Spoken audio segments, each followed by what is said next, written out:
Tommi Aro, nyt on puoli vuotta kohta tätä eräkautta menty eteenpäin. Minkälainen syksy mielestäsi oli? No aika vaihteleva syksy, että oli paljon hyvää tuossa meidän pelissä ja oli vähän liikaa sit huonoakin, mutta sanotaan, että tekemisen meininki on ollut hyvä ja ilmapiiri, että siinä mielessä ihan tyytyväinen, että nyt on hyvä lähteä rakentamaan tuota kevätkautta tästä. Niin, sinulla on kokemusta eräpaidasta usealta vuodelta, niin miten tämä syksy on eronnut aiemmista?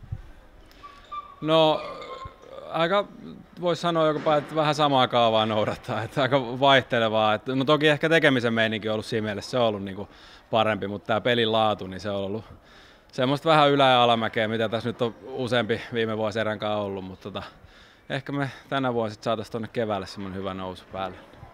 No minun mielestäni olit yksi syyskauden parhaista eräpelaajista, sellainen kokemuksen ruumiillistuma. Miten itse annat kouluarvosanan itsellesi syyskaudesta? Joo, en mä ehkä mitään arvosanaa osaa sanoa, mutta kyllä pakko ollakin yksi parhaista.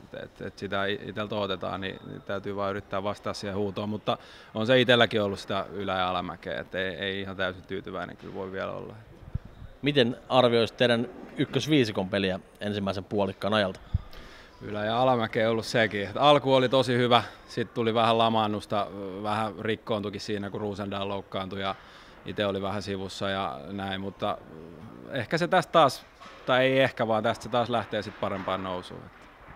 No nyt alkaa kevätkausi ja se on ihan toisenlainen kausi kuin mitä ollaan aikaisemmin nähty. Playereissa pelataan paras 7 ja näin poispäin. Minkälaista kevätkautta odotat?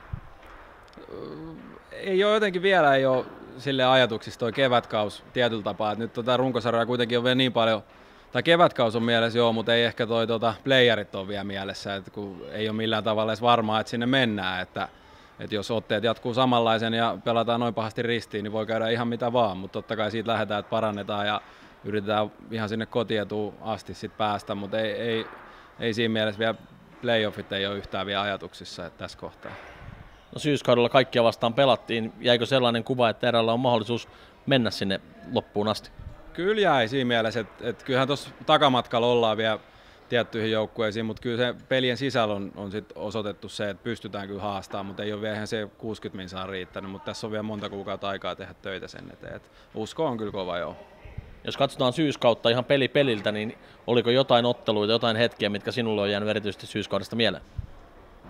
No kotisohvalta toi SPV-peli oli ihan mielenkiintoinen, kun katsoi sen vierasmatsi, että se silleen aika kirkkaana tässä mielessä, mutta en mä tiedä. Ei ole oikeastaan mitään yksittäistä peliä. No sanotaan, että tuo KV-voitto tuossa nyt viime peli, niin se oli aika henkisesti tärkeä joukkueelle, että noustiin tappioasemasta vielä tasoihin ja ohi vielä. Kerro, mitä siellä jatkoajalla tapahtui?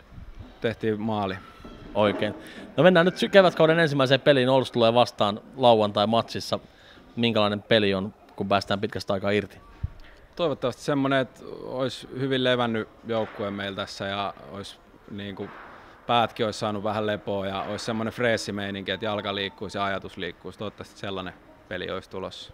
Miten arvioit vastustaja Olssi? Oletko yhtään matsia nähnyt tällä kaudella vastustajalta? En ole nähnyt yhtään matsia.